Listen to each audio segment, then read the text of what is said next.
The material covers the most important information related to the seed phrase, two-factor authentication, and backups. Crypto Explain everything you need to know to stay safe. We'll summarize all the things you need to know in one place, so you have a complete overview of what's essential in these three topics. When it comes to the seed phrase, it's a set of typically 12 or 24 words that, when entered in the correct order, create your wallet recovery password. This password has billions of potential combinations, and it's not possible for someone to simply guess it from memory. On the screen, you see the exact number of possible combinations for a 12-word phrase. Frankly, I can't even pronounce such a huge number. Similarly, for a 24-word phrase, the number of combinations is even larger. The exact instructions on how to generate such a password are found, for example, in materials on the configuration of hardware wallets, which you'll find in the later part of the course. Now, on the screen, you see an example phrase from the MetaMask application. The most important thing to remember is to write down the phrase on a piece of paper, preferably on two, and keep those papers safe. If someone learns your seed phrase, they will also gain full access to your wallet from anywhere on Earth at any time. This means that the wallet you see on the screen will never be safe again. That's why it's not worth making copies of such a password electronically, because someone can always remotely read it from our computer, which happens relatively rarely, but there is a fairly good chance that we might accidentally delete the file, or simply our computer or phone may break down. If we encounter such bad luck, regaining access to the account without the seed phrase, for example on a new device, will become impossible. There is no way to recover such a password or reset it, so properly securing the seed phrase in analog form is crucial. It is estimated that approximately 30% of all bitcoins have been lost for various reasons, so believe me, such situations really happen. If we are already regaining access to our account, it is important to carefully check whether we are using the correct service, application, or wallet by verifying the correctness of the website address and the security certificate, which is specified under the padlock icon right next to the website address. Additionally, it's always worth paying attention to any other potentially distinguishing elements.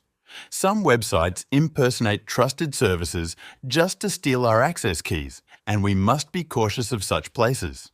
It's also worth making regular backups of all important data that matters to us, if only because in situations beyond our control, we always gain an additional backup plan this way.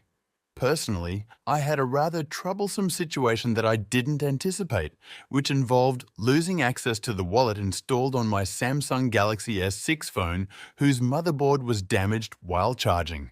I woke up in the morning, reached for my phone, and found that there was nothing that could be recovered from it. I lost 0.2 of a Bitcoin that I kept handy for a rainy day, lots of vacation photos, and because it was my early days in crypto, I hadn't made backups yet. Now I fully realize that the world is divided into two groups: people who make backups and people who haven't made them yet. Be wiser than I was once and make it a habit from today, whether we're talking about less important files like browser bookmark backups or something more important like tax documents or login passwords. As for me, today I have 2 encrypted drives from Disk Assure Company that can only be accessed after entering the correct PIN, and I store all important files on the drive that may be useful in the future. I highly recommend such a solution, especially since you can also buy an encrypted USB drive in the same way, which should definitely suffice to start with. The next issue is two-factor authentication, which in my opinion is an essential feature that we should use wherever possible, whether it's for email accounts, exchanges, or even regular Facebook and Instagram. If you install and configure the app, you'll need to enter an additional 6-digit code every time you log in. This way, we limit the potential for unauthorized access to our account by external parties. If any situation were to arise where our login credentials leak, no one would be able to take advantage of it, and we would have time to change the password without exposing ourselves to the actions of unauthorized intruders. Later on, I'll show you how to install and use such a feature, but remember to also make a backup of the code when scanning it in the app.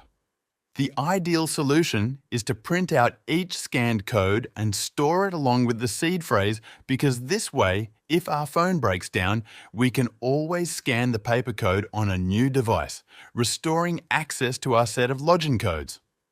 I'll admit honestly that in the case of codes, I make electronic backups and store them on those external drives I mentioned earlier. An analog version would be even better, although I decided to forgo a bit of security for convenience because I already have a lot of such codes and it's a bit more practical. Now I'll show you how to install and configure 2FA. Two-factor authentication is an additional layer of security for our logins, generating codes on a mobile device that we provide during login alongside our standard password. Numerous companies offer authentication apps, and in this guide, we'll focus on Google Authenticator. How to use it? Simply install it on your device from the official Play or Apple Store. Then launch the website or app you want to secure.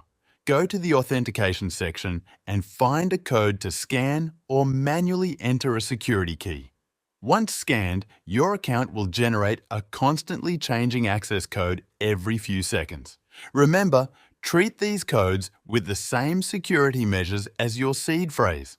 Never share them with anyone other than yourself to minimize the risk to your funds.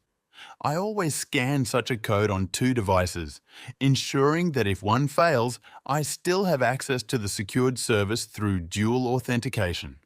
Furthermore, you can save a recovery code as a string on a piece of paper and enter it manually when needed for account recovery. If you set up two-factor authentication on your account and later lose the app without having the codes, there are two scenarios for what happens next. The first, more favorable option is, for example, if you lose access to an exchange where you've previously undergone the KYC process. In such a case, the exchange's support can reset the authentication based on your personal data, and you'll be able to set it up again, regaining access. The second, more pessimistic option is if you lose access to the codes for an account without KYC. Unfortunately, in such situations, recovery is impossible, and any cryptocurrencies or data on your account will be lost. Hence, it's crucial to use 2FA sensibly and consciously. After configuring the app, every time you log into the secured website, you'll provide your login, password, and a one-time security code. Additionally, such a code will be required for withdrawals from exchanges. I highly recommend adopting this solution because even if login credentials from a particular exchange leak, someone attempting unauthorized access won't succeed without the code securely stored in your phone's pocket. By following these simple rules, you'll make your life easier. By acting in advance, you'll avoid potential problems in the future that would inevitably come your way sooner or later. Good luck, and I'll talk to you in the next recording.